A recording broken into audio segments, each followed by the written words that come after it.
So these are the main important components in the Java language that we should understand very clearly.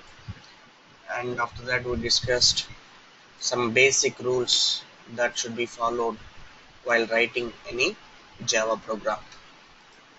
So what are those rules? Java is a case sensitive language, and the Java class, every Java program will be written as classes, Java classes. So every class name should begin with capital letter, and inside the class we can define variables and methods. Okay, so every method name should start with lowercase letter. And another important rule, we will be writing Java program as Java class, and the Java class contains some set of variables and methods, and we can save that Java class. We have to save that Java class in one Java file, .java file. Got it? So the rule is here that Java file name should be same as class name, Java class name. The Java class name and the Java file name should be same. That is an important rule. And another thing, the Java class should contain one important method that is called main method. In the Java class, we should define one method called main method. So the main method syntax should be this one: public static void main, and it should we should pass one argument to that main method, that is a string array, that is the input. Okay, so this main method is very important. What is this main method? Is all about uh, when you run a Java class or Java program, the execution will be started from the main method. If there is no main method defined in the Java class or in the Java program, that Java program cannot be executed without main method. Understand what is the main method? Okay, and some other rules. Inside one Java file, we can define only one package statement. What is that package statement is? See, now we are defining Java class, and the Java class we are saving in one Java file. So in the same Java file, we can write multiple Java classes. We can define multiple Java classes, and we can group all these Java classes as one package. So package is nothing but collection of classes, collection of Java classes. So in one Java file, we have to define that package name at the beginning of the Java file. We have to define that package name at the top of the Java file. So by using package statement. So any Java file can contain only one package statement.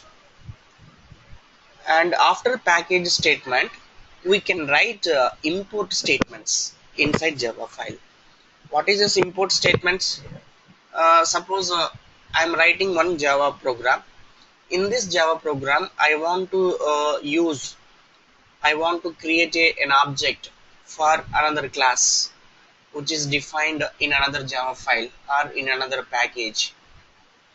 So if you want to create an object for another class, then we have to import that class first. Only then we can create an object for that class, and we can access that class methods and variables in the current Java file. So to access other class methods or variables, we should have to import that class first. How we can import the class? By using import statement. So in any Java file, the first statement should be package statement. There we define the package name by using package statement. After package statement, we can write a number of import statements. What is the use of import statement? To import other classes, to access other class methods and variables, we have to import classes by using import statement. So in one Java file, we can have multiple import statements, and in one Java file, there should be only one public class. See, in one Java file, we can define multiple classes, but only one class can be defined as a public class. Understand? All other classes can be default classes. With the default scope, we can define the classes. But with public scope, there can be only one class can be defined in any Java file. Are you clear? These are some important rules that we should have to keep in mind at the time of writing Java program. And after that, we discussed about identifier. What is identifier? Identifier means, is it visible clearly, Govind? Letters size. Hello?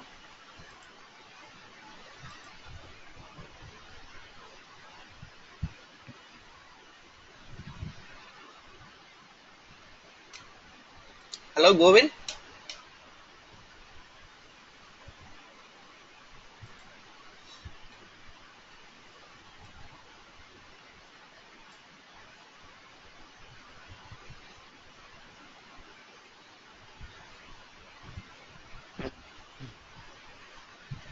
Raja? Hello? Raja? Hello. Yeah, are you able to hear me? Yes, Mama. Are you able to see the screen? Huh? Yeah. Okay. 1 second. This guy Govind went offline, I guess. What happened to this guy?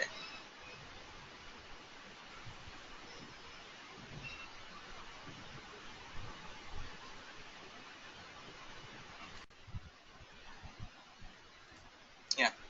See, after that, we discussed about data types, different types of datas. Okay, let us continue. See, we discussed about data types, different types of data types in Java. So there are some important 9 primitive data types in Java. The first one is byte, short, integer, long. These 4 data types are integer data types: byte, short, integer, long. Byte is 8 bits, short is 16 bit, integer is 32 bit, and long is 64 bit. And single, double, these 2 data types are floating point data types, and boolean, character, and reference data type. So these are the 9 types of primitive data types are available in Java. And after that, we have seen how to declare variables. Variables declaration can be defined like this. Okay, data type space with the variable names separated by commas. And similarly, constants, we will see that later how to define constants. Constants generally will be defined by using final keyword and static keyword. For every constant, if you declare any variable by using these 2 keywords, final, static, then it is a constant. Okay. And comments, how to define a comment, how to create a comment in Java using double slash or slash with asterisk star. And star, this double slash is used to comment a single line, and slash star will be used to comment a block of statements. Okay. And after that we discussed about data type conversions. So in Java program, sometimes the variables data type will be automatically changed during the Java program execution. How a data type conversion will occur? There are different types of data type conversions may occur in the Java program. The first one is automatic data conversion. What is this automatic data conversion and when it will happen? Automatic data conversion will take place if the following two conditions are met. These are the two conditions. When these two conditions are satisfied, then automatically data conversion will occur in the Java program. What are those two conditions? First condition is the two variables data type should be compatible. If there are two variables, that means if you are assigning one variable to another variable, then both the variables should be compatible. Compatible means both the variables should be integer type or floating type or character type, like that, similar data type. Both the variables should belongs to similar data type. That is the first condition. Second condition, the destination type is larger than the source type. That means if I am assigning a statement x is equal to y, here x is a destination variable, y is a source variable. So in this statement, x is equal to y statement, if x is a larger data type and y is smaller data type in size, then this automatic data conversion will happen. That means that y variable will be automatically converted into x variable data type. Understand? That is called automatic conversion. And another type of conversion is narrowing conversion, or we call it as casting. What is this narrowing conversion? Suppose if the destination variable data type is not larger, if the destination data type is smaller than the source data type, then automatic conversion will not occur, will not happen. In this scenario, automatic conversion is not possible and we should use narrowing conversion. That means when you are assigning larger data type value to smaller data type variable, in that scenario we can use this narrowing conversion option. How it works? This is the target variable and this is the source variable, and before the source variable you should define the target variable data type within the parenthesis. This is the casting syntax. How to define a narrowing conversion or casting in Java. It is a target variable, this is the source variable, and before the source variable we should define a target variable data type within the parenthesis. Okay, this is called narrowing conversion. And next one is automatic data type promotion. Automatic data type promotion. How it will happen? See, if there is any arithmetic expression in the Java program and that arithmetic expression contains some 2-3 variables of different data types, and one variable is short, one variable is byte, one variable is for example long data types. So like that, there are 3 different variables with the 3 different data types in one arithmetic expression. While running that arithmetic expression, what Java will do, within that arithmetic expression, which variable is the largest data type. So to that data type, all other variables will be converted automatically. So this is called automatic data type promotion. Are you getting my point? While running the arithmetic expression in the Java program, and within that arithmetic expression there can be multiple variables. Among those variables, which variable has the largest data type? To that data type, all other variables will be converted automatically. It is called automatic data type promotion. See example. First byte and short values are promoted to integer. If there is any byte variables and short variables and integer variable in the arithmetic expression, automatically all byte and short variables will be converted into integer. Again, suppose if there is any long variable within the among the variables, then all variables will be converted into long. If there is a float variable among the variables, then automatically all other variables will be converted into float.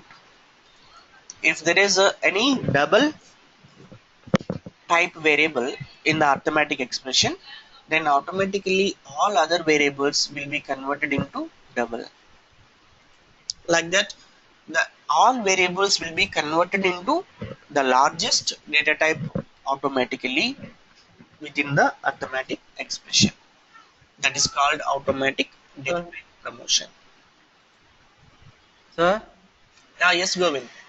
sir, Govind, tell sir, me. operand, what is that? Operand, operand means what, sir? Operand. Operand means, Open see, for example, operator. I have a expression. I have arithmetic Mm, expression C equal to A plus B. okay.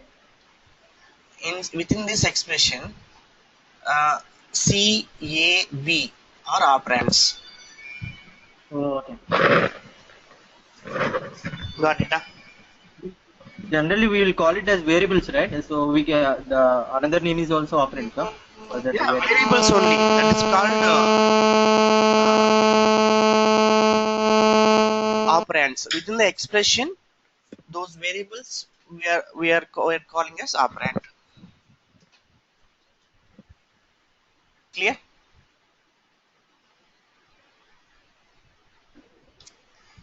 Okay. And after that, we discussed about operators.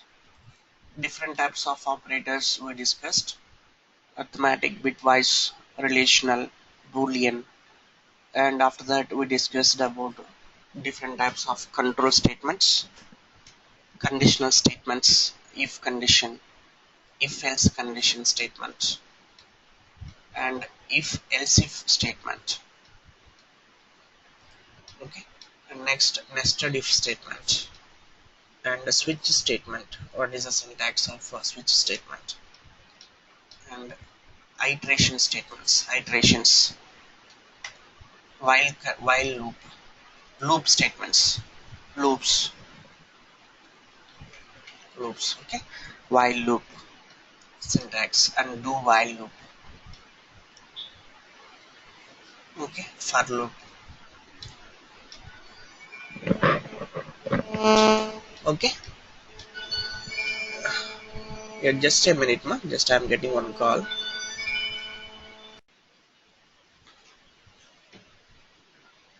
Yeah. Okay. Now, after loop statements, we discussed about jump statements. Jump statements means break, continue. These two are unwritten. These three statements are called jump statements. The break statement will stop that loop execution, and continue statement will stop the current loop iteration and continues next iteration of the loop. That is the difference between break and continue. And return statement will return the control from the method. Inside the method, we will use this return statement to return the control from any method. We use this return statement. And then we discussed about arrays, one-dimensional arrays, how to declare one-dimensional array and multi-dimensional arrays.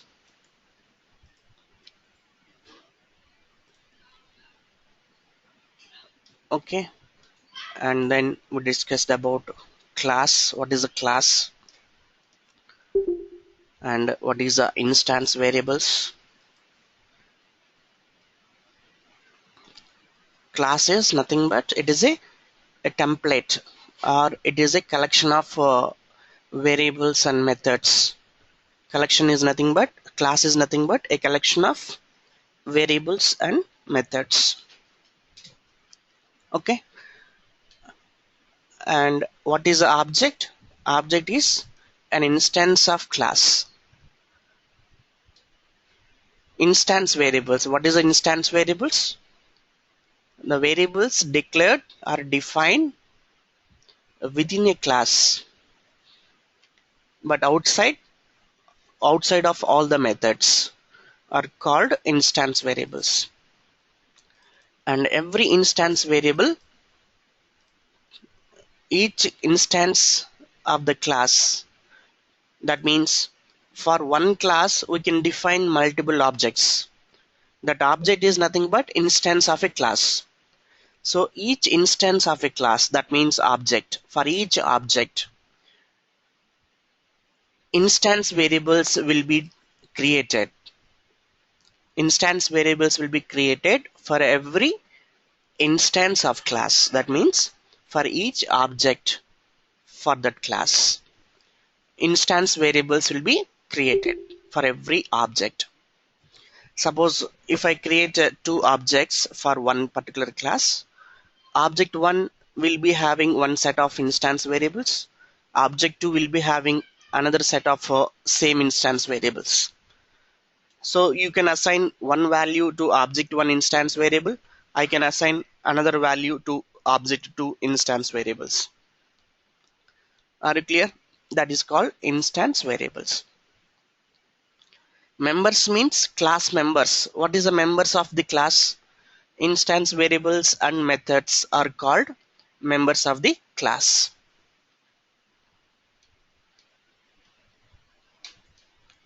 And what is a method? Method means nothing but any function defined inside the class to perform a particular operation. That is called method. How we define method? The members are discussed, sir. Members. Yeah, members are nothing but variables and methods inside the class. Oh, okay. Oh, okay, okay. Members are nothing but variables and methods are called members of the class. Okay, sir. Okay. And what is a method? How to define a method? What is the syntax? Okay. And generally, in methods will be defined using type. Type is very important. What is this type? What type of data this method returns? That is a type. And method name and parameters, method parameters.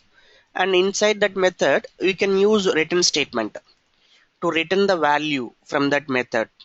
We can use return statement inside the method. Are you clear?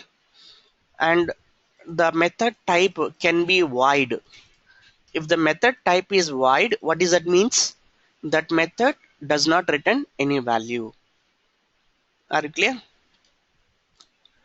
And after that, we discussed about constructor. What is a constructor?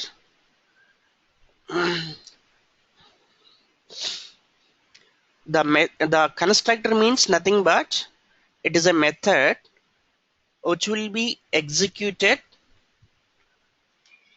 automatically at the time of creating an object. When we create an object, automatically this constructor method will be executed by Java runtime. That means the constructor means it is a method which will be executed by default at the time of creating an object. So how this constructor method will be defined? The constructor method name should be same as class name.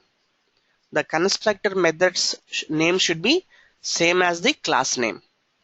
And we can pass some parameters. And we should not define any type for constructor method. For normal methods, type should be defined like this. type should be defined for normal methods. But for constructor method, we don't define any type, any data type. Understand? These are the two rules we have to remember.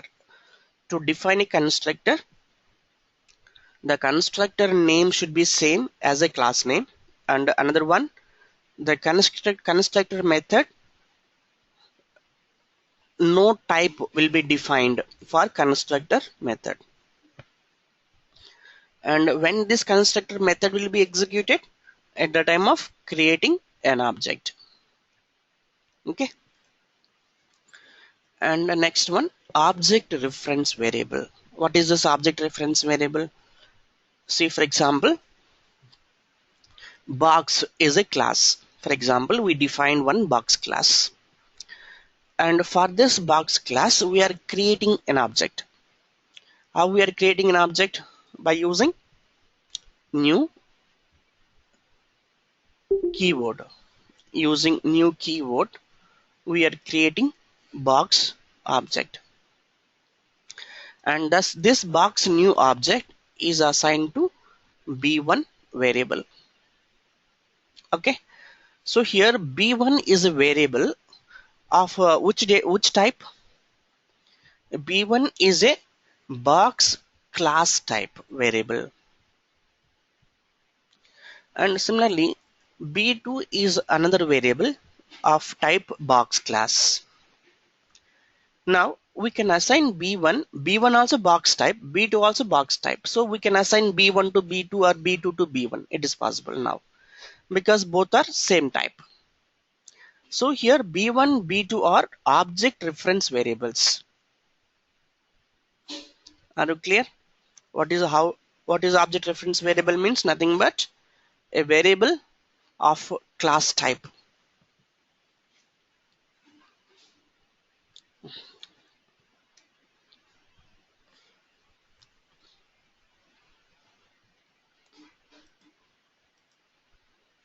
Yeah. And then we discussed about types of variables in Java. What are the different types of variables in Java? There are different types of variables. The first one is local variable. What is a local variable? Variables defined inside some block.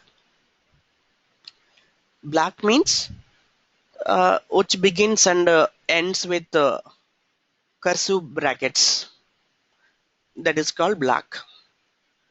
That block can be defined anywhere inside the method or inside the class. Anywhere we can define a block. If you declare any variable inside a block or inside a constructor or inside a method, that is called local variable. Local variables can be accessible only within the block or within the method, wherever it is defined.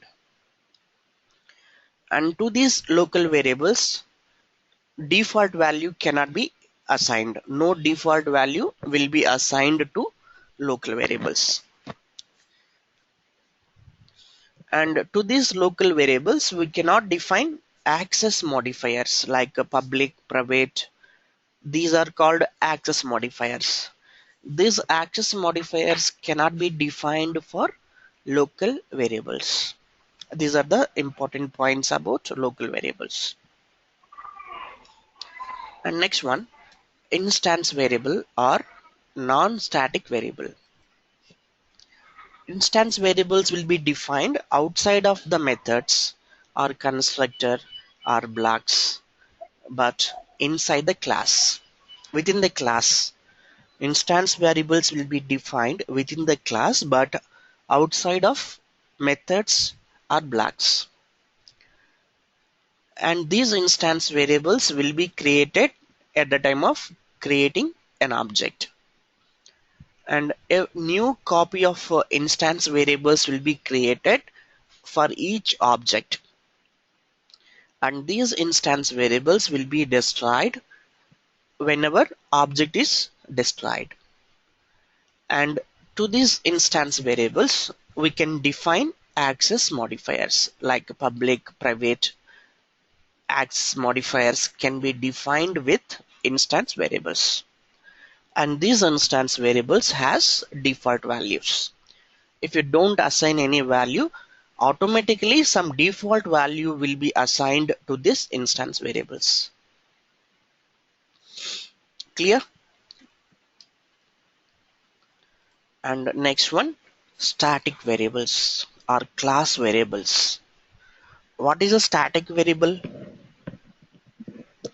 The static variables are nothing but instance variables, but the static variables will be defined using static keyword.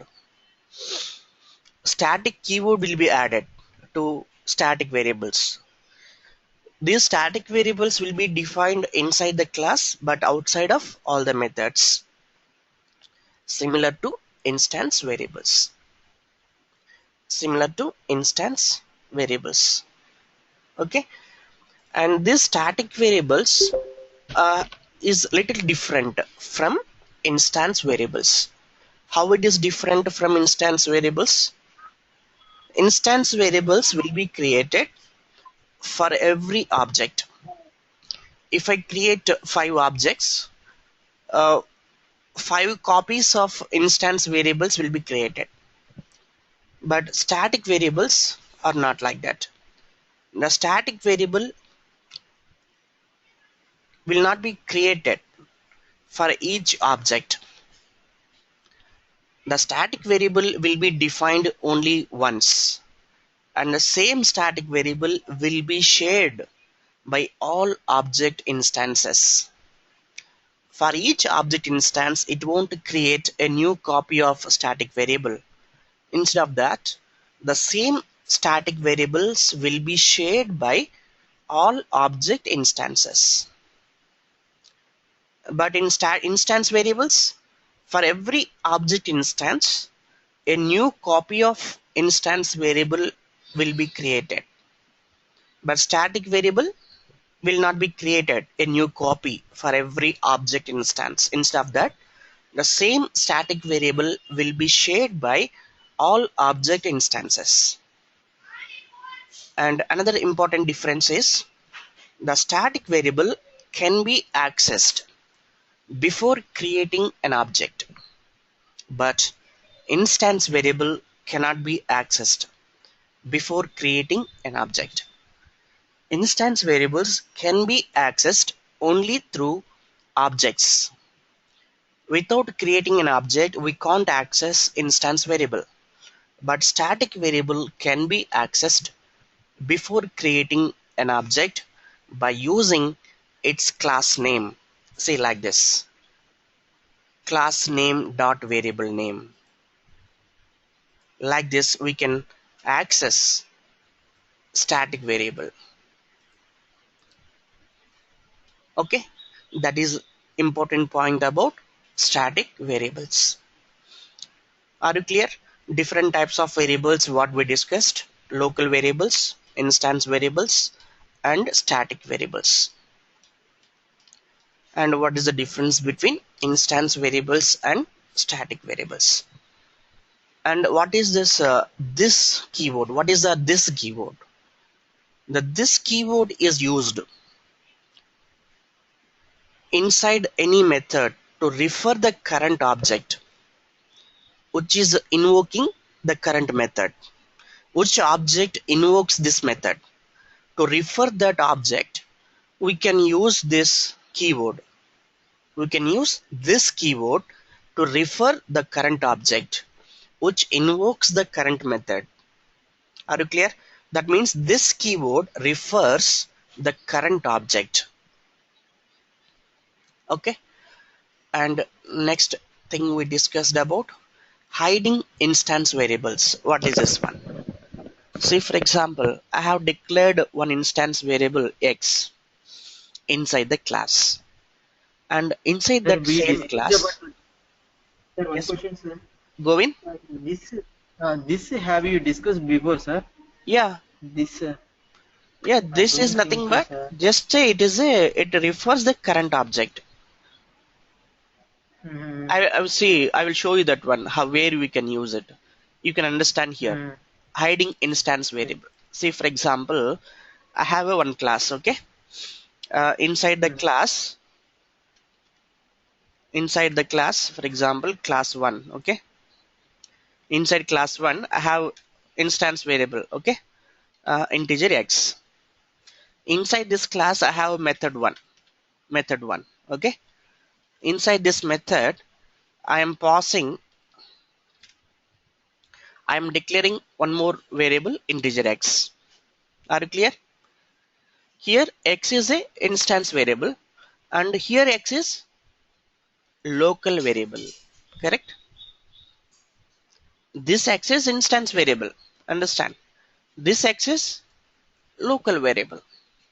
Now inside this method, if I write, see that for example, I'm declaring two more variables x, y, z, and here I'm writing y equal to x plus z, for example.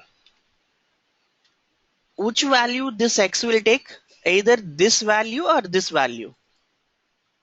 Instance variable or it is local variable, this x. Which variable it is?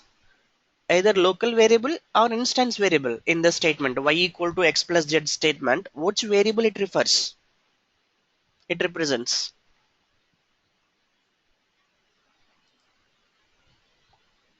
Hmm? Which variable it represents? Govind, Bala, Raja. What is this variable? X here in this statement.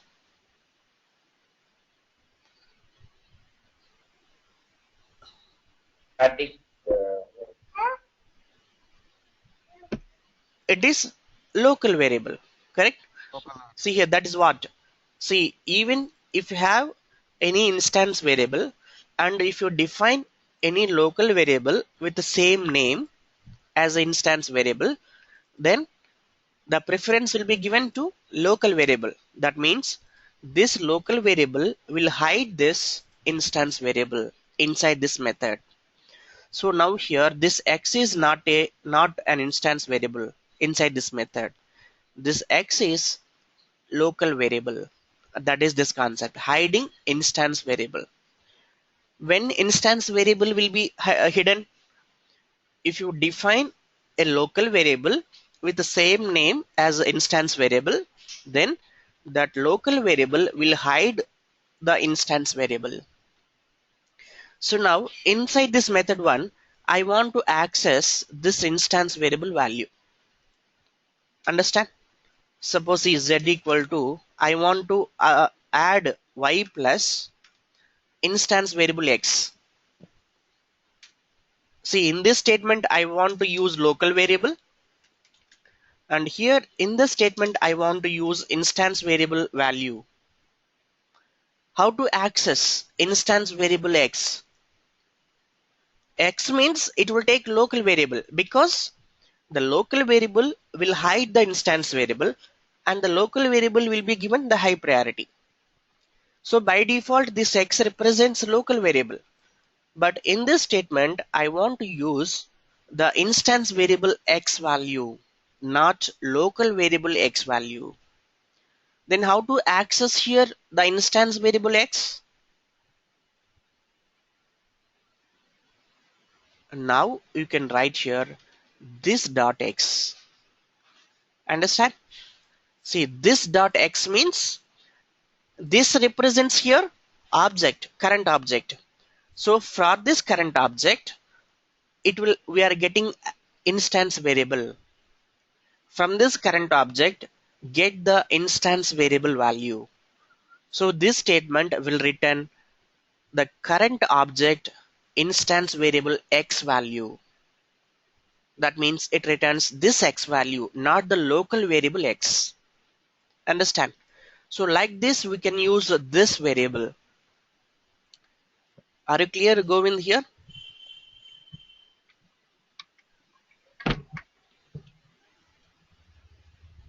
Yeah. Okay. So this is what hiding instance variables. And next, garbage collection. What is garbage collection?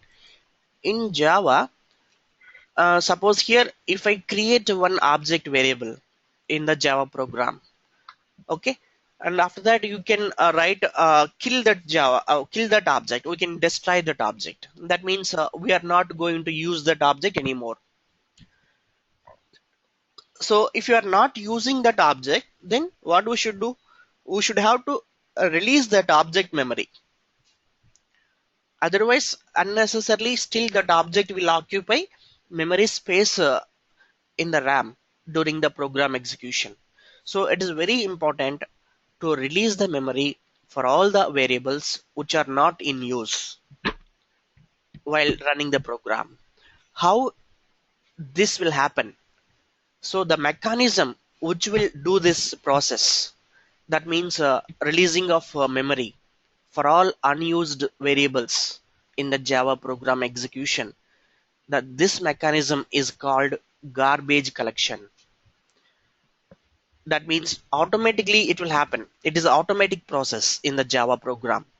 In the Java program, automatically the garbage collector will be keep monitoring which variables are not used anymore.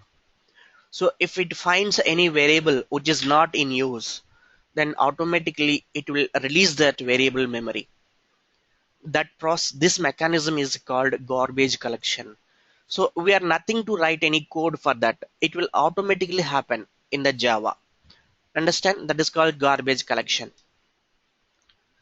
And see, what is this finalize method?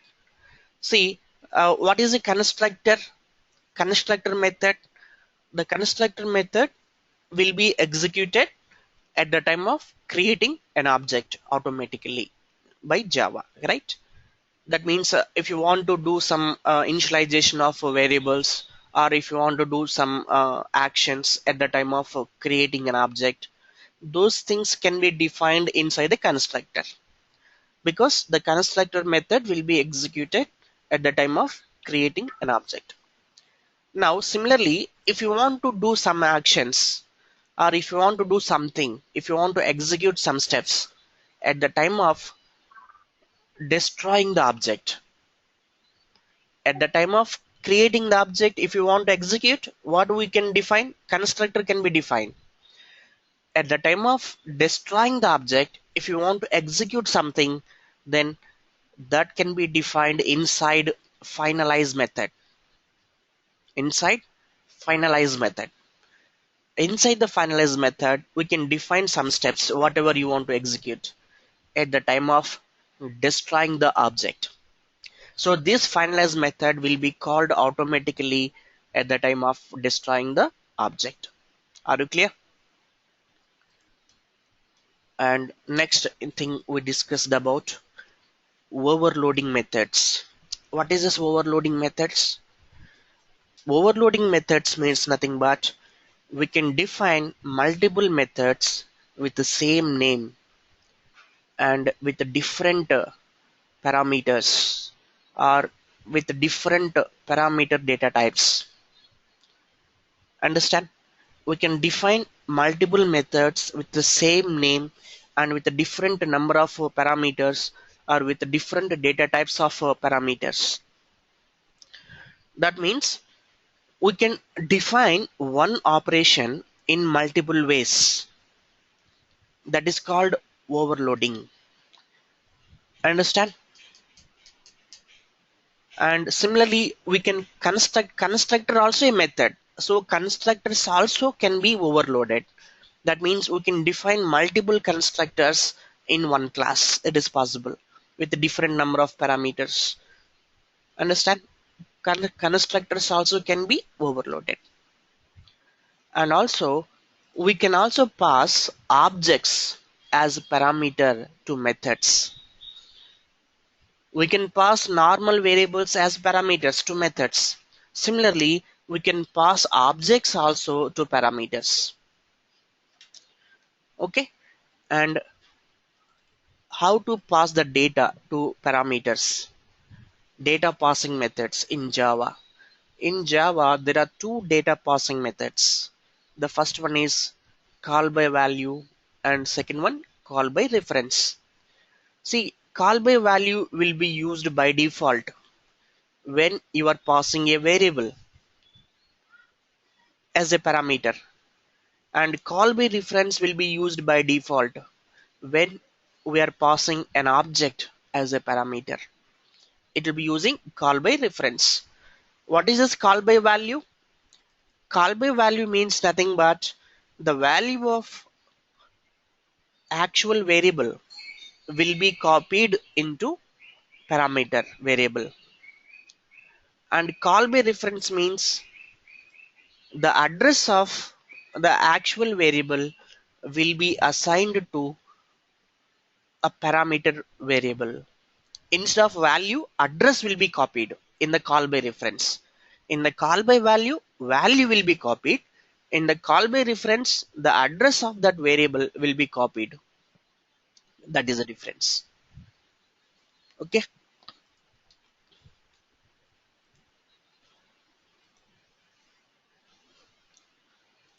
And next one. Call Yeah. by value, call by reference. Examples. Yeah. I will show you. We already have that examples. Okay. I will Okay, show you, sir. Govind. Okay.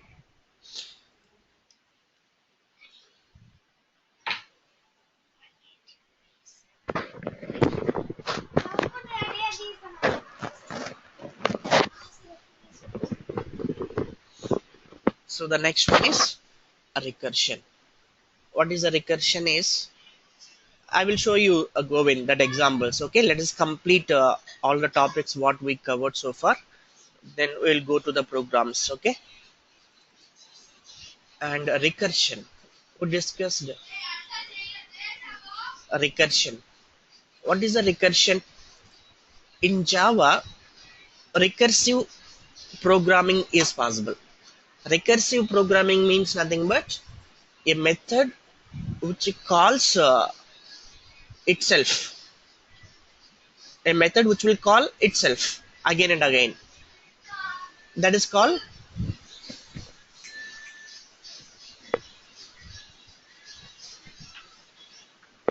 recursive method.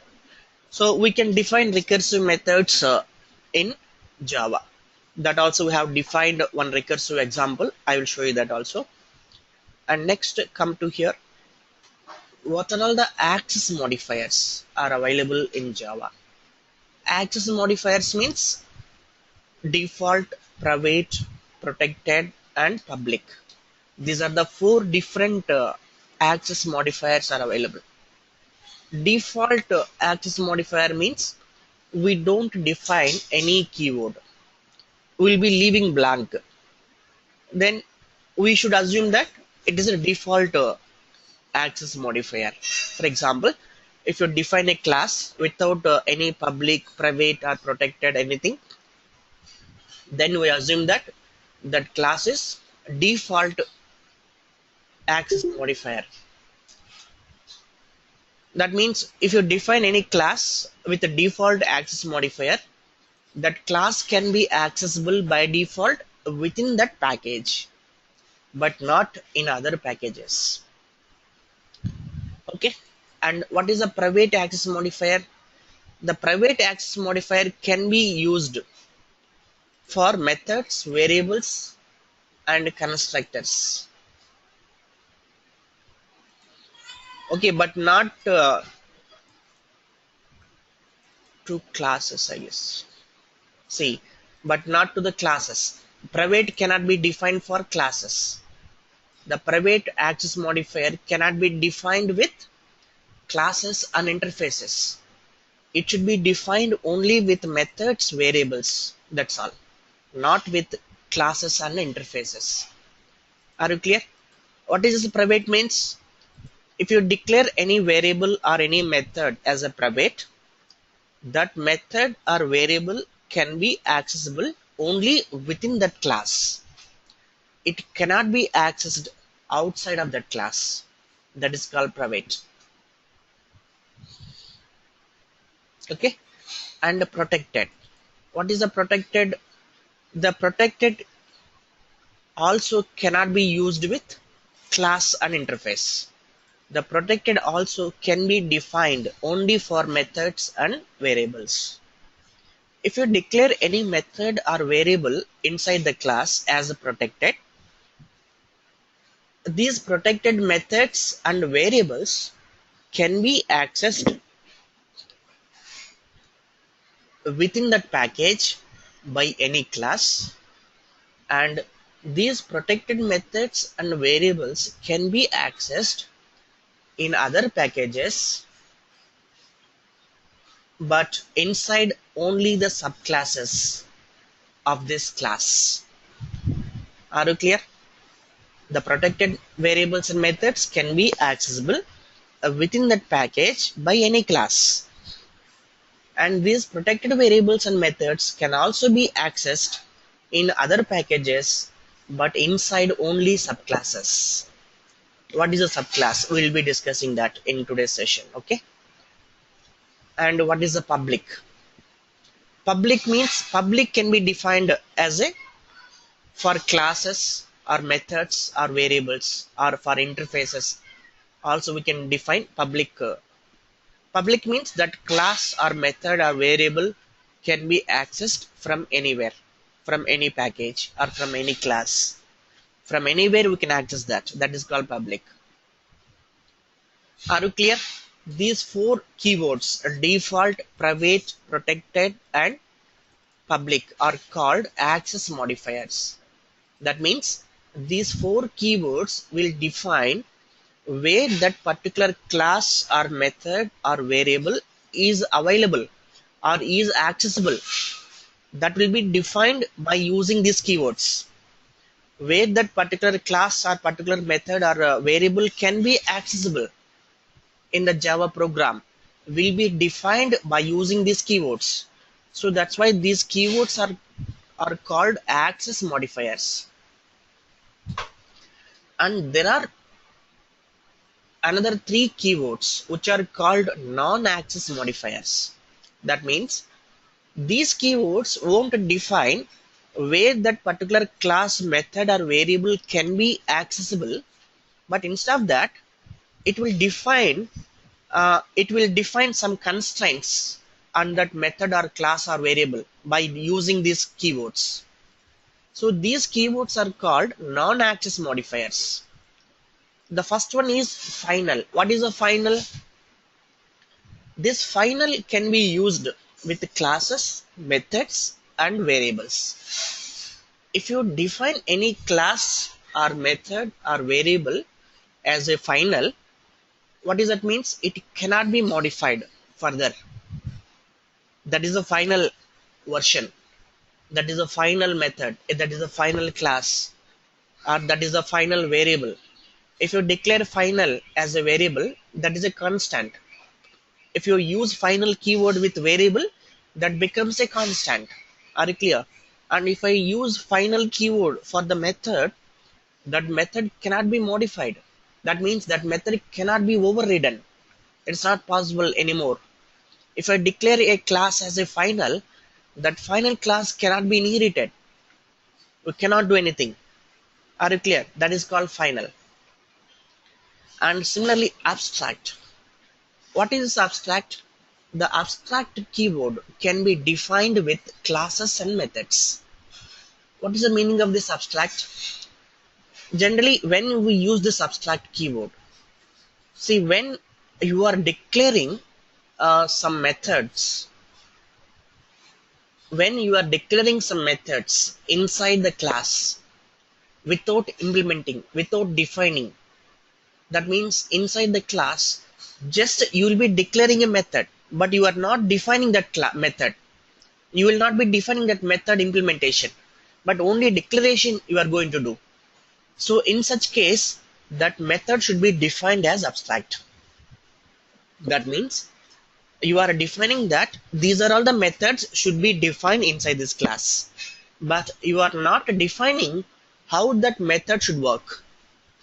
That will not be defined here. You are declaring that method name just simply. but you are not defining that method. So in such scenario, that method should be declared as abstract method. Suppose if there is any class with few abstract methods, then that class should be declared as abstract, because inside that class all methods are not defined completely. There are some methods without definition, only declarations. So in such scenario, that class should be declared as abstract. Are you clear? That means if there is any class with a few abstract methods, then definitely that class should be declared as abstract. And what is a static keyword?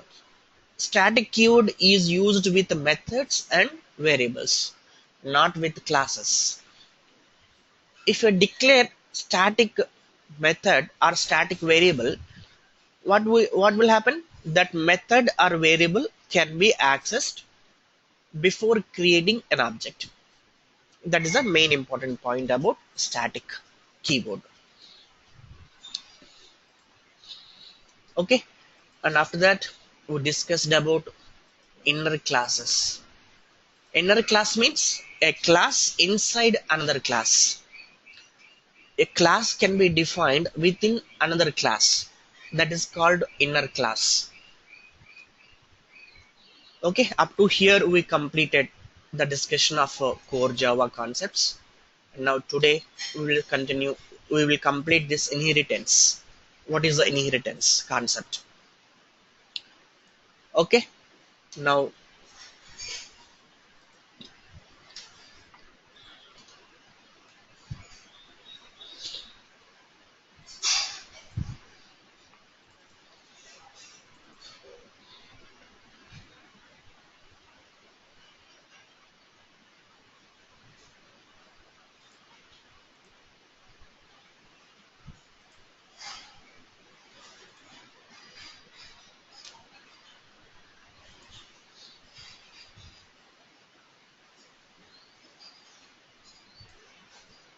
okay, first let us discuss this inheritance concept. Okay, then we'll go to the programming.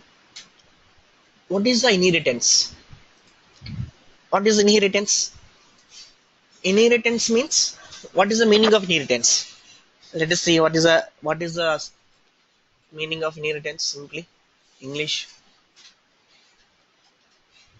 Heritage. That means getting something from our predecessor. That is called inheritance, right? Inheritance means getting something from our predecessors. That means from our grandparents or parents or something like that. That is called inheritance, right? So this is the same concept we have in Java. What is the inheritance concept? See, for example, in Java, how we are defining program? As a class. So let us define. So this is one class. Okay, this is a class 1. It is a class 1.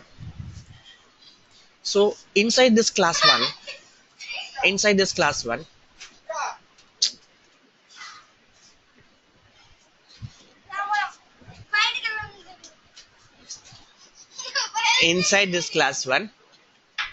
let us assume that I have defined some variables and methods. Okay, I have declared some variables x, y, z, and I defined some methods m1, and these are the methods. Okay, method 2, and these are the methods. So 3 methods I defined. So this class 1 has, inside class 1 we defined 3 variables and 3 methods. See, what is a class? Class is nothing but a collection of variables and methods. Now we can inherit this class into subclass. So here what I will do, I will create one more class 2. It is class 2.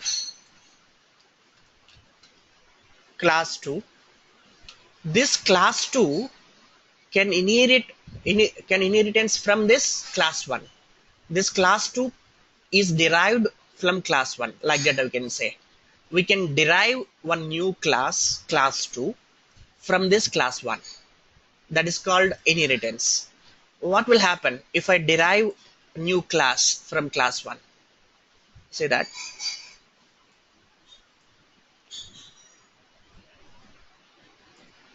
Are you clear? So what is happening here? This class 2 is extension of class 1. How we used to inherit the classes? Like this, by writing the statements. See, the inheritance statements will be written like this. See, class 2 class 2 extends class 1, extends class 1. So this is a statement. This statement, what it is doing? It is deriving class 2 from class 1. It is a statement in Java we use for inheritance, extends. That means the class 2 is nothing but an extension of class 1. That means inside class 2, we can access all the instance variables and methods which are defined in class 1 automatically by default. Inside this class 2, we can access all these 3 variables and all these 3 methods by default. That means it is automatically getting all variables and methods which are defined in the parent class. This is the parent class and this is a child class, but it is not the parent and child. In Java, it is called superclass and it is called subclass. Are you clear? This is a superclass. It is called superclass.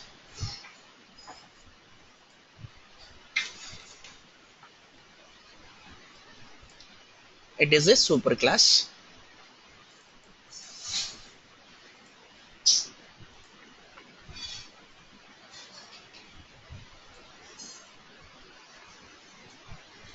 And this is a subclass. It is called subclass. Are you clear? This is a superclass and it is called subclass. The parent class is called superclass and the child class which is derived from the parent class is called subclass in Java. So this subclass can access all the methods and instance variables from its parent class or from its superclass. How to inherit that subclass from superclass? This is the statement we use.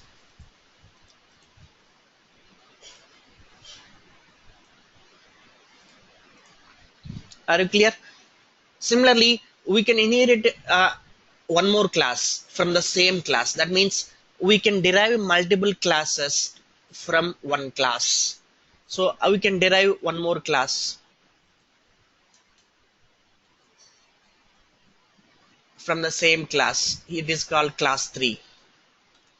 Class 3. It is subclass.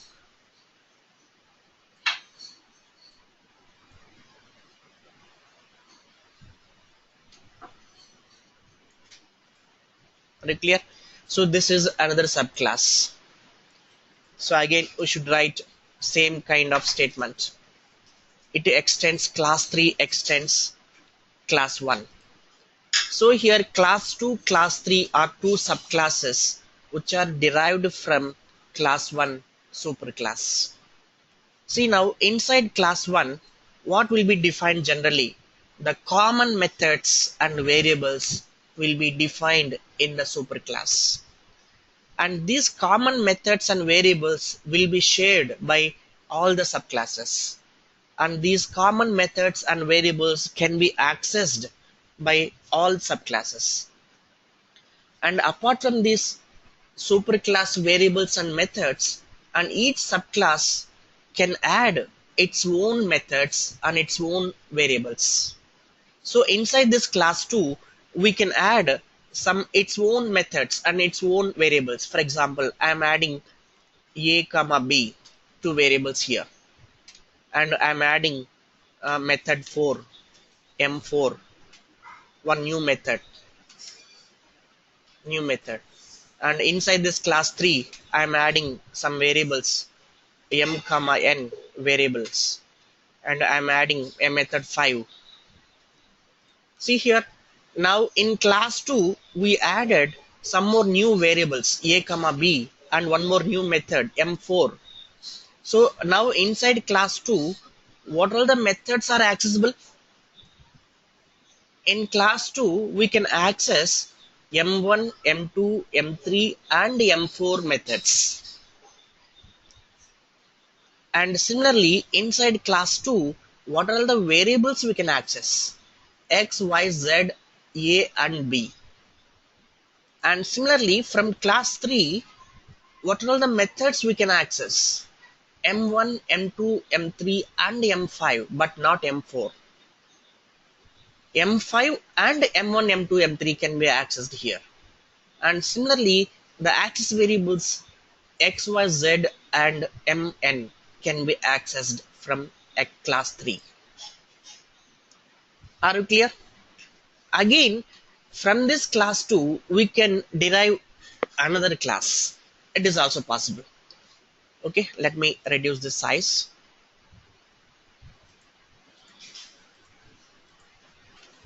So it is possible to derive from class 2 another class.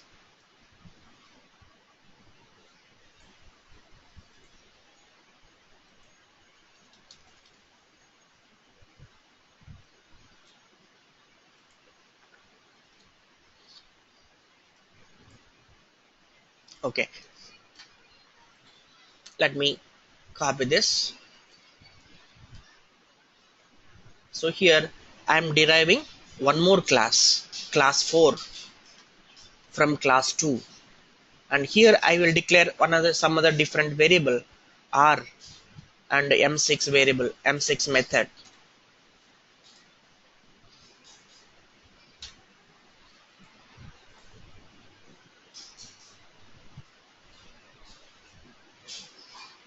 Are you clear? Now class 4 is a subclass and class 2 is a superclass for class 4. Understand? Class 2 is the superclass for class 4.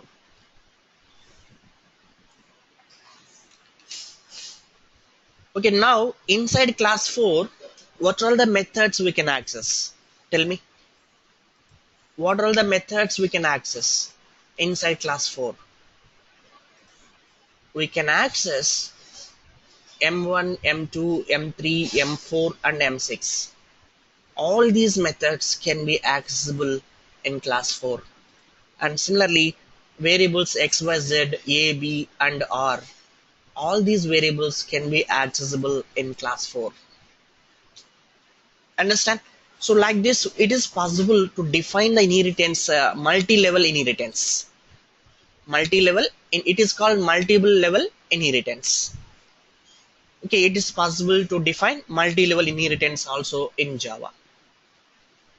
Are you clear, guys? Any doubts in the inheritance concept?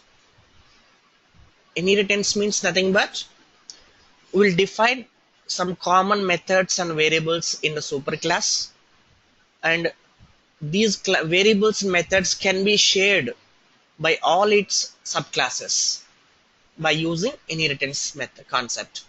That means we can derive multiple subclasses from the superclass, and all these subclasses will share the same common methods and variables, and each subclass can add its own methods and variables to each subclass. Are you clear? Any doubts? Govind and Bala Raja. No. Yeah. Now let us see one example. with the program about inheritance? Sir, class 2 and class 3, sir. Yeah, tell Between me, Govind. class 2 and class 3. Sir? Yeah, how class 2 will access class 3? Actually, there is no inheritance. No, no, yes. We can't Yeah, access that the is class 3 method in class 2. using public. No, see what I'm telling. See, we cannot access directly. See, now inside class 2, we can access M1, M2, M3 methods directly. Understand? Similarly, we can't access class 3 method M5 directly in M2. But there is another way. What is that way? We can create an object of class 3 inside class 2. Understand? And then through that object, we can access M5. Are you getting my point? Go in. See, by using inheritance concept, what we are doing here, without creating class 1 object inside class 2, we can access M1, M2, M3 methods inside class 2. Understand? That is the benefit of inheritance. We no need to create any object here. We no need to create any object of class 1 inside class 2. Without creating class 1 object, directly we can access M1, M2, M3 methods inside class 2 because class 2 is a subclass of class 1. And similarly, in class 3 also we can access directly M1, M2, M3 methods because class 3 also is subclass of class 1. But we can't access class 3 method inside class 2 or vice versa. Directly it is not possible. But what is the alternative way? If I want to access M5 in class 2, how we can access that? Directly we cannot access, but I can define one object for this class 3 inside class 2. And through this object, I can access M5 method. Understand my point? Are you clear, Govind?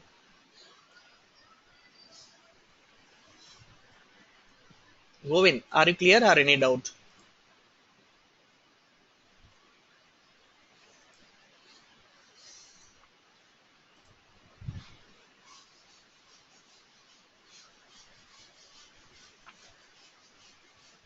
I think so. He lost the connection. Okay. Okay, let us go to a program example.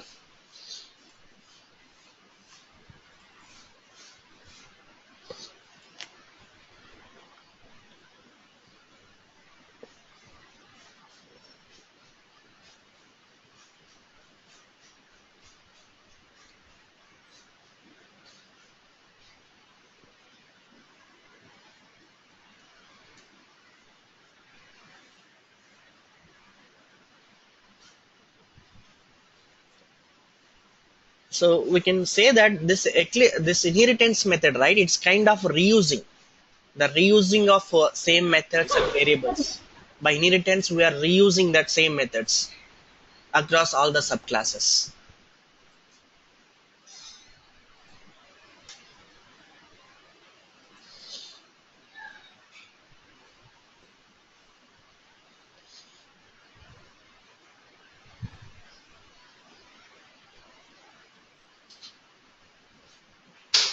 Okay, let me define one new class.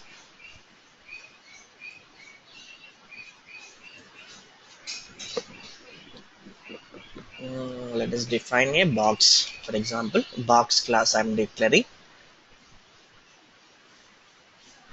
Or let us define some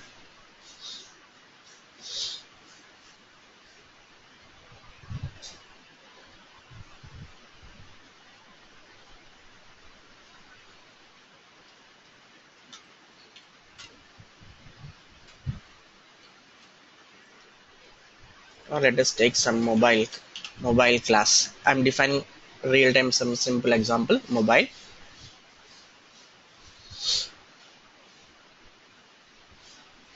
Inheritance example, right? Inheritance.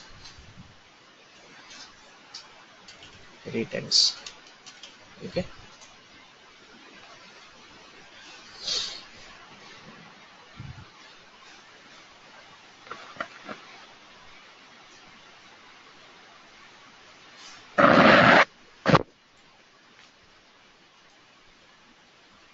Okay, see here I'm declaring one method class mobile.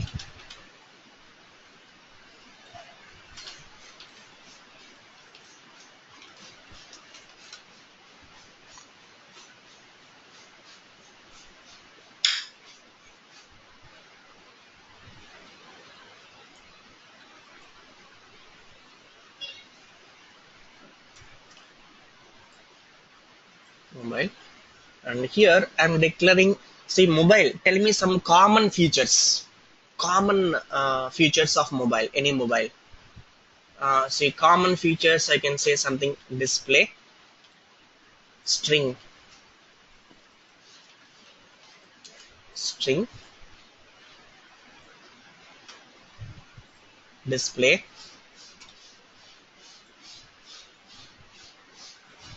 or size, screen size, for example.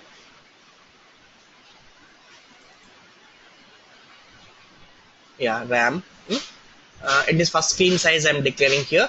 It is a double screen size and not double. Okay, double.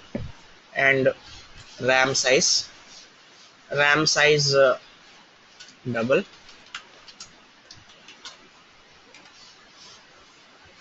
Okay.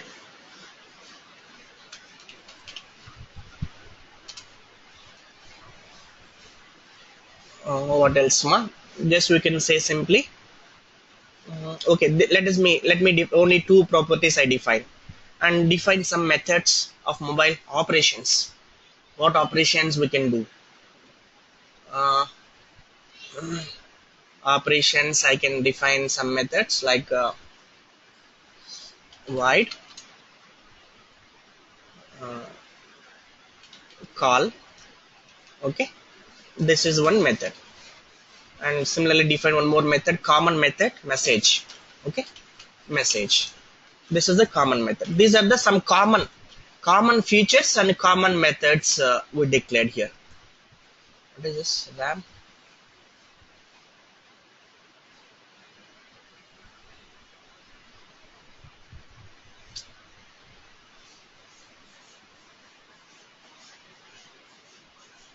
Miserable.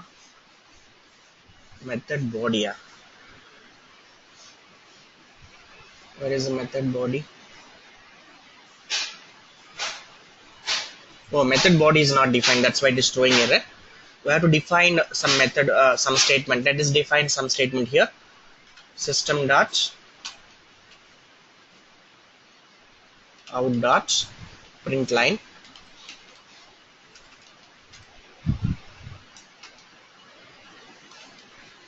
It is a call. And similarly, right here one more method, one more statement. It is a message. Message. Still, what is error? Insert.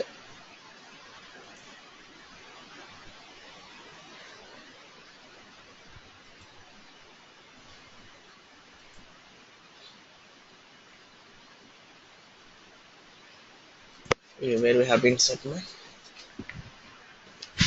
What is missing here?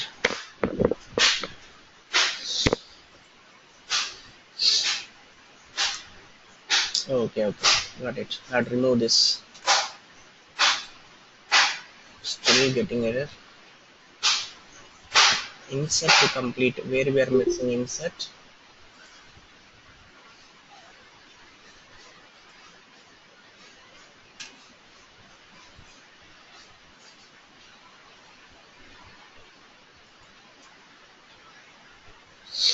Void message.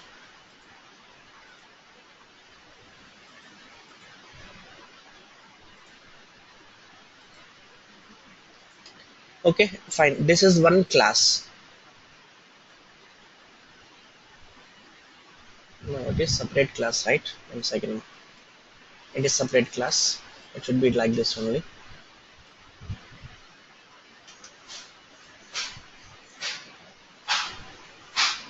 This is one class. This is separate class, two class, second class.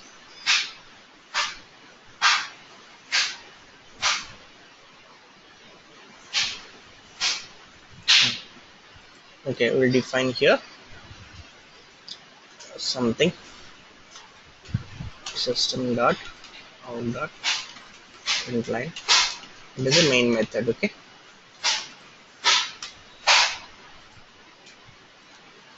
Hey, what is the wrong man here? Still getting problem.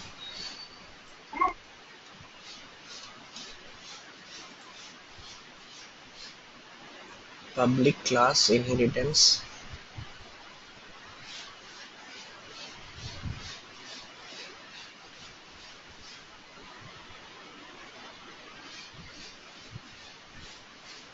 Okay.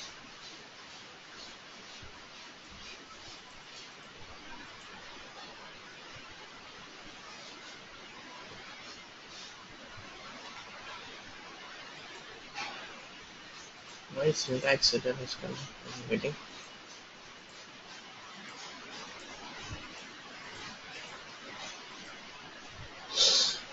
Public class mobile.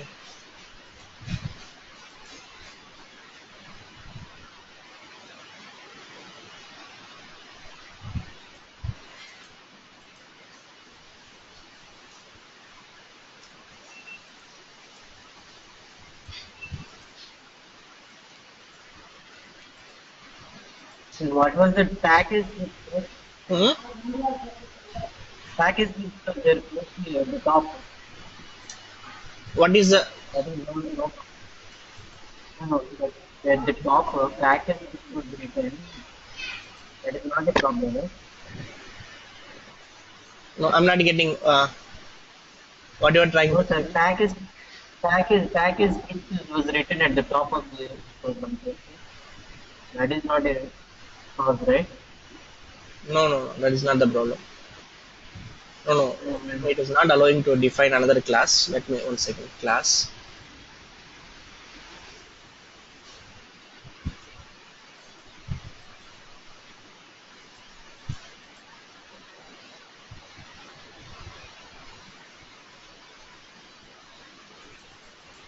Enumerated body. Yeah.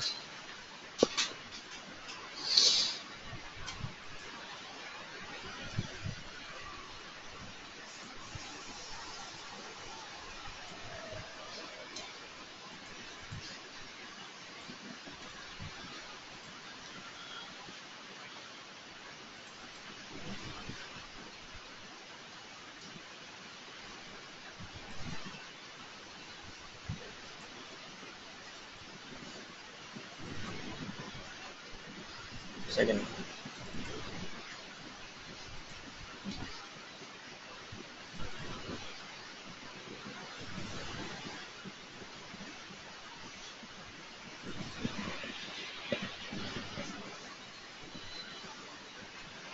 Public class. No, we can define multiple classes, right? What is the problem in this one? I is throwing error. Syntax error is throwing.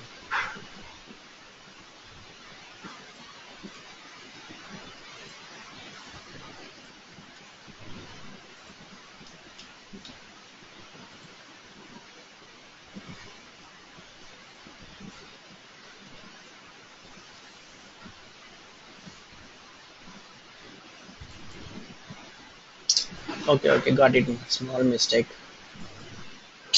This brackets and all not required. Okay. For class, we should not use this brackets like a function, like a method. Generally, we used to define brackets only for methods. These statements, these braces were making problem. Got it? These parentheses are making problem. If I remove this, class always should be defined like this without any parentheses. Understand? That is a problem. Double RAM size and double screen size. Okay, screen. Okay, see here, this is one class. Now, from this class, I will define a subclass. I will derive a subclass. See, for example, class. Let us take some. What is that? say that some tell me some mobile brand name, mobile name. Let us take something, iPhone 6s, right? Yeah, iPhone, not iPhone. Take any oh, Galaxies, for example, S5 is the class. Okay, Galaxy S5 extends mobile, extends mobile. See, this is the, like this we can define subclasses. See, Galaxy S5 is a separate class, new class. It is nothing but it is extension of mobile. See, inside this mobile, we defined some common properties and methods. Understand? And apart from these common properties, variables, and methods, we can define or we can add new variables and new methods to this Galaxy S5. Understand? See here, I can define. We can add more features, so which may not be available in common mobile. In Galaxy S5, you may have so many features, right? Like camera, suppose camera. So camera pixels. What is the camera pixels? Next, similarly, next we can define what is that? Scanner. What is that scanner? Fingerprint scanner, right? Scanner may be there in S5, scanner feature. Okay, and similarly methods we can define. It is boolean scanner, yes or no I want to assign. And some methods we can define some new methods. Recording, what is that? 4K recording. I can define some 4K recording, record 4K videos. See, this feature may be available inside this Galaxy S5. Understand? And similarly, like this, some new method. See, this method is not available for any normal common mobiles. Understand? Camera may not be available in any common mobile, but for this Galaxy S5, these are the some additional features we have apart from common features or common methods and common features. So those additional features which are applicable to this Galaxy S5 can be added apart from this common features and methods. That means we are reusing. See, inside this Galaxy S5, you can access directly all these variables. See here, I'm see that here I am doing get. I'm defining one more method. Get features. I want to get all the features of this particular mobile. Then here I want to display all the features. What is the RAM size? What is the screen size? And then what is the camera? What is the scanner? Scanner is available or not? All the features I want to display, print. What features are available? So I can write here. So here, RAM size. What is the RAM size? RAM size means I should access a RAM variable. See, that RAM variable is accessible directly inside this Galaxy S5 class. Inside this Galaxy S5 class, RAM variable is not defined here, but still we are able to access this RAM variable directly inside this subclass because this RAM variable is defined inside the superclass. So this RAM variable can be accessed directly without creating any object for this superclass. And similarly, define screen size. Screen size. It is a screen variable we are accessing. And similarly, define camera. Camera pixels. Okay.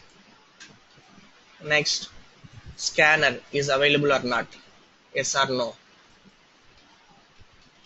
like this. Clear?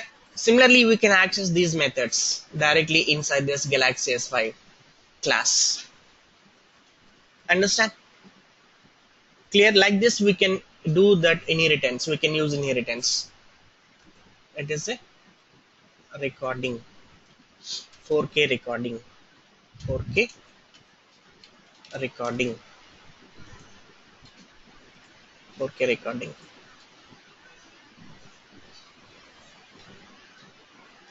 So now inside this inheritance class, inside this main class, now I can create a Galaxy S5 class object. And from here, I can access RAM, screen, or CLAL, all those things we can access. See that. Inside here, I'm going to create a Galaxy S5 object. Galaxy S5,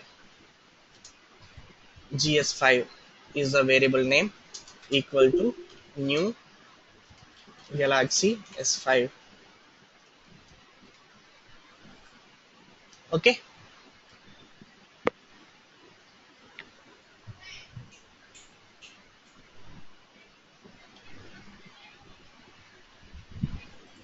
Now from this I can access GS5 dot, what is that, get features. Get features. Are you clear? See that how we are accessing? It is a subclass. See, now I can create an object either for mobile. I can create one object. Now I'm creating object for Galaxy S5, and from this Galaxy S5 object I can access all these methods, all these variables also, because by default all these variables and methods are accessible inside the subclass. No problem. Understand? See, now I can create one more object, mobile. For mobile I can create one more object, mobile MB equal to new mobile. Done. Now from this MB variable to this MB variable I can access, I can assign GS5. It is possible. See that. See, mobile is a mobile class variable, but still to this mobile class variable we can assign subclass object references. Understand the point? See, we define mobile class variable, and to this mobile class variable we can assign subclass object references. It is possible. Or I can define like this also. It is one way. See that. Another one I will define, and here I will create a Galaxy S5 instead of mobile. It is also possible. See that. Variable is mobile class, but what object you are assigning to this mobile? Galaxy S5 object we are assigning. Understand? Now MB dot get features. See, look at that here. Get features method is not available here. Get features method is not available. Why get features method is not available? See, this mobile is defined as a mobile class. So inside mobile class there is no get features method. Understand? So that's why it is not accessible here. But from this GS5 variable we can access get features, because this GS5 variable is declared as a Galaxy S5 subclass. Understand the point here? See, MB. See, but from this MB you can access call or message methods. See, message method is accessible, because inside mobile we have message method. Are you clear? See, something little, right? Working with variables, object variables for subclasses and superclass. We can assign subclass object to superclass object variable. Understand? But we cannot access sometimes all the methods of subclass from superclass object variable. Sometimes it is example. See, from this MB variable we can't access get features method, because inside MB there is no get features method available.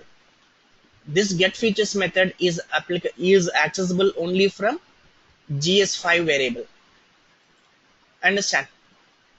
So now let us run this inheritance.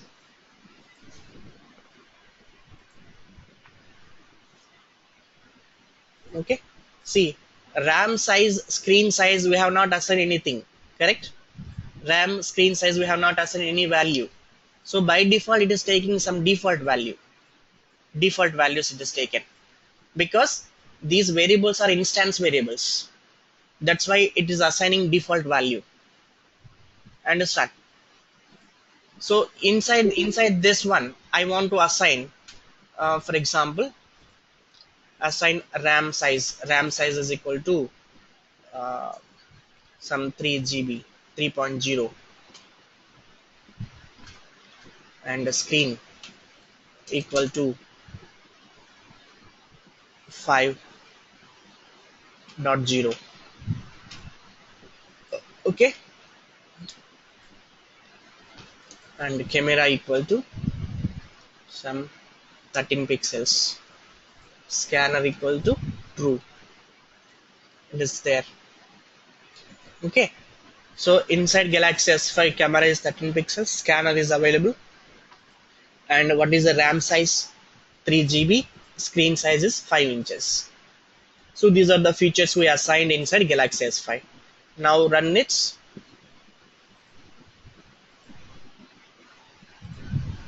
So it is printing all the values. Got it? Any doubt, Govind and Bala, Raja? Inheritance concept, how to create subclasses and how to use subclass, how to call subclass methods, how to create objects for subclasses, for superclass. Superclass objects also can be defined. Here we are creating superclass object mobile. See, for example, it is one way. See, now if I do like this, mobile. Now inside here I am assigning mobile equal to GS5. Now can we access get features? Get features not there. See, still get features is not available. Look at that. Even though by assigning GS5 object to mobile variable, we are not able to access get feature because get feature is not defined inside mobile, because basically this mobile variable is MB variable is mobile class type, but to this variable you can assign GS5 object also, because GS5 is nothing but a subclass. So that's why it is allowing to assign a subclass object to this MB variable, but we can't access this GS5 methods, all methods. Only the methods which are available inside mobile class can be accessible for this GS5 through this MB variable. You got the point, guys? Any doubts? Sir, can you repeat the same point, sir? Couldn't get. Yeah, see this Why one. it's not allowing? Can you? No, see here, mobile is declared as a mobile class, correct? MB variable is defined as a mobile class. Understand? And to this MB variable, we are assigning what object you are assigning? Galaxy S5 subclass object we are assigning, correct? Here, GS5 subclass object we are assigning. See, this MB variable is basically a mobile class, but still it is allowing to assign subclass object to this MB variable. So here we are assigning a subclass object to this MB, but still we are not able to access all the methods of GS5 through this MB variable. See, to this MB variable you assign GS5 object, that's fine, but still we are not able to access all the methods of GS5 subclass object. See, example. Why, sir? That's one more.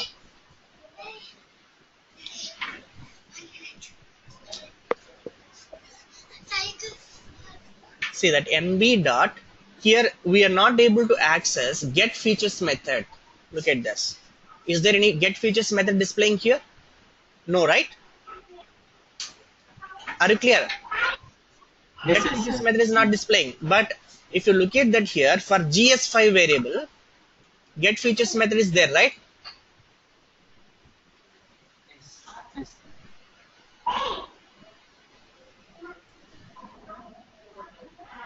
Hey, where is get features method?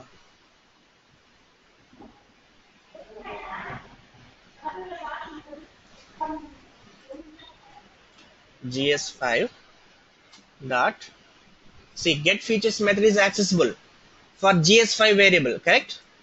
So the same variable, same object, it is object variable. The same object variable is assigned to MB variable. What is this MB? What is this GS5? GS5 is a subclass object, understand? And MB is a superclass object, understand? So to superclass object, we can assign any subclass object, no problem. It is allowing to assign. There is no error we are getting here. We are able to assign GS5 object variable to MB variable because MB is a superclass variable, superclass object variable. GS5 is a subclass object variable. So we can assign subclass objects to superclass object variables, no problem at all. But what is the limitation here? By using this superclass object variable, we may not be able to access all the methods of subclasses. What methods we can access through this superclass object variables? What all the methods are defined inside the superclass? Only those methods can be accessible. See, inside this superclass, we have defined only call and message. Get features is not available inside superclass. The get features method is available inside Galaxy S5. So that is the reason this get features method is not accessible from MB variable. Look at that here. It is not displaying get features method.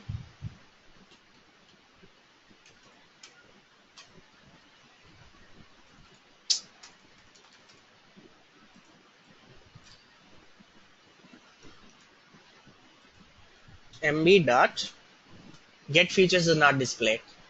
Understand? But get features method is accessible from GS5. See, for example, let me see. If I define here get features method inside superclass, okay. See, I will redefine a same method inside inside mobile. But here I'm displaying only RAM and screen. I'm not displaying scanner, camera and scanner. Understand? Inside mobile class, I defined get features method with only, remove this. Say this is my get features method inside mobile class. But inside my subclass Galaxy S5, we are displaying here 4 features inside the get features method: RAM, screen, camera and scanner. Understand? But inside mobile, we are displaying only 2 features: RAM and screen. Now look at that. How this one? Now look at this, guys. If I access here MB dot get features will be accessible now because get features method is available inside mobile class. Now what features it will display now? By running this statement, only RAM and screen will be printed. Are you clear? Now to this MB variable, now I am assigning GS5 variable. After this, I am calling get features method. Now tell me which method will be running, either this method or this method. By running this statement, by running this statement, which method will be running now? It will be running this method inside mobile class. At the time of running this statement, which method will execute? It will execute now this method inside Galaxy S5 class. See, look at that here, same statement we are using, mb.getFeatures, mb.getFeatures, and here it is calling this method, and here it is calling this method. It is called dynamic method dispatching in Java. This feature, it is called dynamic method dispatching. See, very simple. In this statement, what this variable refers? What this MB variable, which object it refers? This MB variable refers mobile object, mobile class object, correct? So it will call this mobile class method. But inside this statement, the same MB variable represents which object? Galaxy S5 subclass object. Because before this statement, we assigned here GS5 to MB. So the MB object now represents Galaxy S5 subclass object. Understand? So inside mobile class we have getFeatures method. Inside Galaxy S5 class we have getFeatures method. Now this statement will run this Galaxy S5 object method, because at present currently this variable represents Galaxy S5 class. So it will call the method from that class. So just let me run.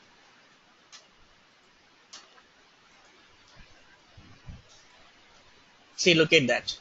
First one. This is a mobile method. Only RAM and sorry. Clear this.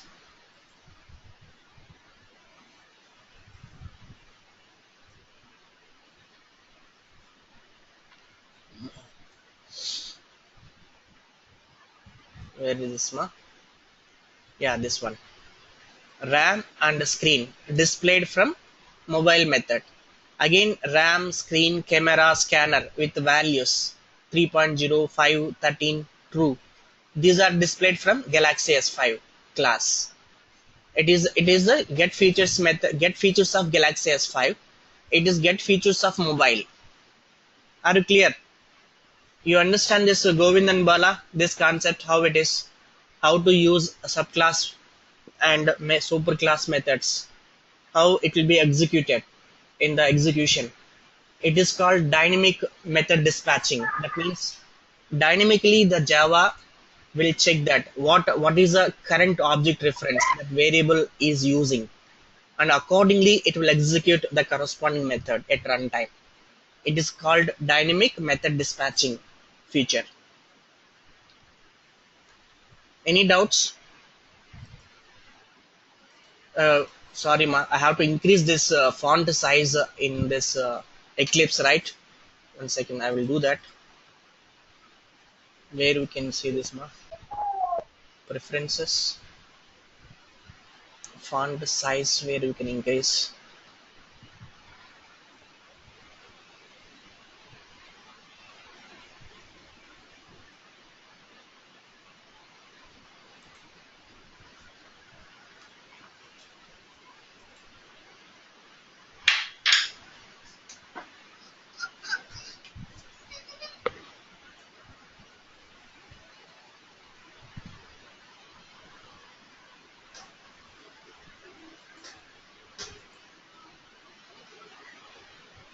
Editor.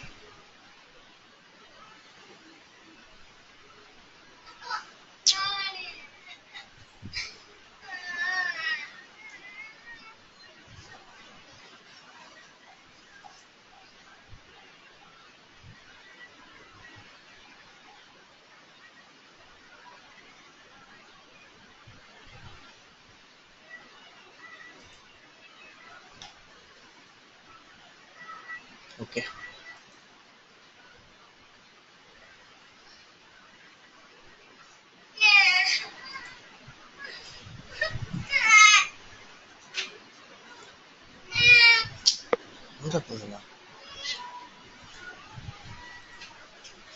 Hey, it's not good, right? Is it visible clearly now? Go in. Not good, right?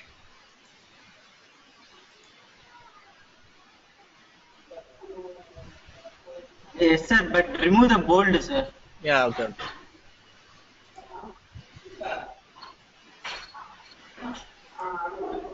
Now it's okay? Okay, sir. Okay. Just see that here. Once again, I will explain you in this inheritance class how we created the code. First, we defined a mobile class with the common features of mobile, with the RAM and screen as variables, and with the common methods of mobile call, message, and get features. Okay, and I defined Galaxy S5 class subclass. I am creating here a subclass from this mobile class. How we are creating a subclass? Class Galaxy S5 extends mobile. So this class extension of this mobile class. That means in this Galaxy S5 class, we can be able to access all these variables and methods by default without creating an object directly. And apart from these variables and methods, we can add few more new variables and methods in this Galaxy S5 class. So here I have added some additional variables, camera and scanner, and same method I redefined. For common mobile, only 2 features will be there. For this Galaxy S5, I want to display more features. So we redefined the same method here. See that. This is called overridden, this concept. See, in this super class, we have method, get feature method, correct? The same method we're redefining in the subclass. That means here this class definition will be override this class, this method definition. This method will override this method in the superclass method. So this feature is called overriding. That means the same method will be redefined, can be redefined in the subclass. The subclass method will override the superclass method always. Are you clear? This is called overriding feature in the inheritance. That means when you call this get features method from this object, it will run by default this method, not this method. Okay. So here I defined get features method and record 4K method. Some additional method, new method I have added here to Galaxy S5. And now in the main class, what we are doing, first I created Galaxy S5 object, and here I'm calling GS5 get features method. GS5 get features method. So here it will run directly this method, correct? Because this object represents directly Galaxy S5 subclass. So it will run directly this method. And next what we are doing, we are creating a mobile variable, MB variable, and to this mobile variable, from this mobile variable, I am running get features method. Now since this variable represents mobile superclass, and it will run this get features method. And after that, what we are doing, to this mobile object variable, we are assigning a Galaxy S5 subclass object. It is possible. See, this variable is a mobile class. This variable is Galaxy S5 class. But still, we are able to assign GS5 variable to MB variable, since MB is a mobile superclass variable, GS5 is a subclass variable. That is the reason it is allowing to assign GS5 to MB. After assigning GS5 variable to MB, now we are running again get features method from this MB variable. Now this MB variable represents Galaxy S5 subclass. So this get features method will run this method. Understand? Are you clear how it is working? Okay, Govind and Bala, please just practice this, and tomorrow at the same time we can have this next session. So next session we will continue. We will see that what is a super, how to use the super keyword, and constructors, method overriding. Already we have seen this, and we already discussed this option also. Dynamic method dispatching, what is this one? And we will see that abstract classes, final other things in tomorrow session. Any doubts, Bala and Govind? No, sir. Current, as of No, now, I it-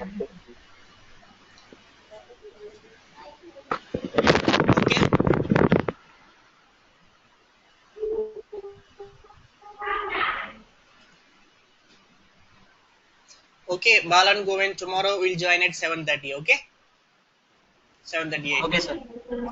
Okay, Vara. Yeah. Thanks, Ma. I think so. By tomorrow we will finish this Java, and let us practice write some Java programs by Monday also, and then after that we'll start with the Selenium.